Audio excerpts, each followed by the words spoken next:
Uygur Hareketi'nin kurucusu ve direktörü Ruşen Abbas, 21 aydır kayıp olan kız kardeşi hakkında sonunda haber alabildi.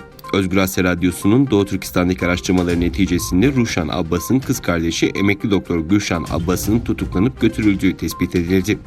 Doktor Gülşen Abbas, başkent Urumçi'de Nurbak Petroleum Hastanesi'nde çalışırken sağlık gerekçeleriyle emekli oldu. Kız kardeşi Ruşen Abbas'ın Doğu Türkistan'da yaşanan soykırımı anlatmak için Washington merkezli Hudson Enstitüsü'nde düzenlenen konferansta kürsüye çıkmasından bir hafta sonra 2018 yılının Eylül ayında bir anda ortadan kayboldu. O zamandan bugüne kadar kendisinin nerede olduğuna dair bir haber dahi alınamadı. Ruşen Abbas'ın kız kardeşinin yanı sıra teyzesi de tutuklandı. Bütün bu tutuklamaların temelinde Abbas'ın Uygur Türklerinin haklarını savunması ve aynı zamanda Uygur Hareketi'nin direktörü olması yatıyordu. Çin Komünist Partisi'nin Abbas'ın gözünü korkutmak ve onu faaliyetlerinden alıkoymak için kız kardeşini rehine olarak tutukladığı ifade edildi.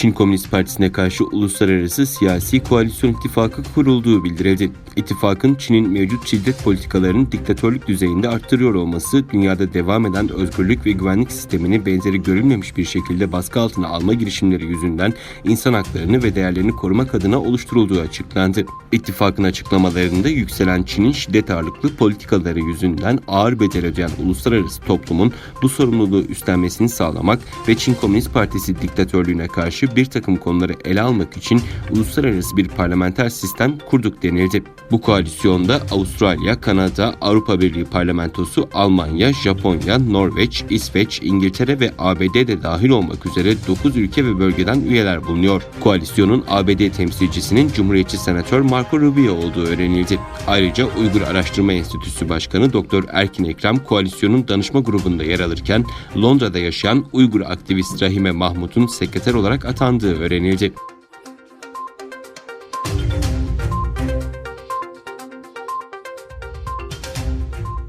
Çin, yeni tip koronavirüsün patlak vermesiyle ilgili bilgileri gizlediğine ilişkin kendisine yöneltilen suçlamaları reddederek konuyu şeffaf bir şekilde ele aldığını ve virüsle ilgili gelişmeleri zamanında dünyaya duyurduğunu savundu.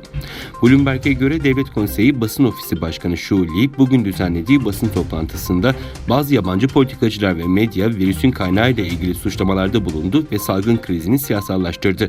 Çin'in virüsün kaynağı olduğu ve bunu sakladığına ilişkin iddialar asılsız ve mantıksızdır dedi. Koronavirüsün ilk olarak Çin'de ortaya çıkması başta ABD olmak üzere birçok ülkeyle Çin arasında gerilimi arttırmıştı. ABD Başkanı Donald Trump, Çin'i birçok kez virüsle ilgili bilgileri gizlemekle suçlamıştı.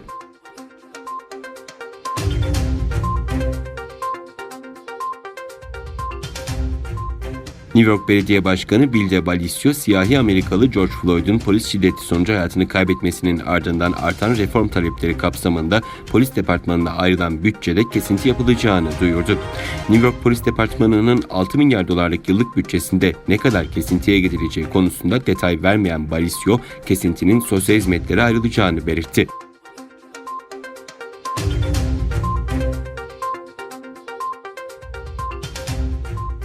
İsrail polisinin geçen hafta işgal altındaki Doğu Kudüs'te otizmli Filistinli İyad Hallak'ı şehit etmesini protesto eden çok sayıda İsrailli, Kamu Güvenliği Bakanı Amir Ohana'nın Tel Aviv'deki evinin önünde gösteri düzenledi. İsrail Başbakanı Benjamin Netanyahu dün ilk kez otizmli Hallak'ın şehit edilmesi hakkında konuşmuş ve yaşanan bir trajedidir. Otizmli bir kişiden haksız yere şüphelenildi. Bu olayın geniş kapsamlı şekilde incelenmesini bekliyoruz. Tüm İsrailler ve İsrail hükümeti olarak ailenin acısını paylaşıyoruz ifadesini kullanmıştı.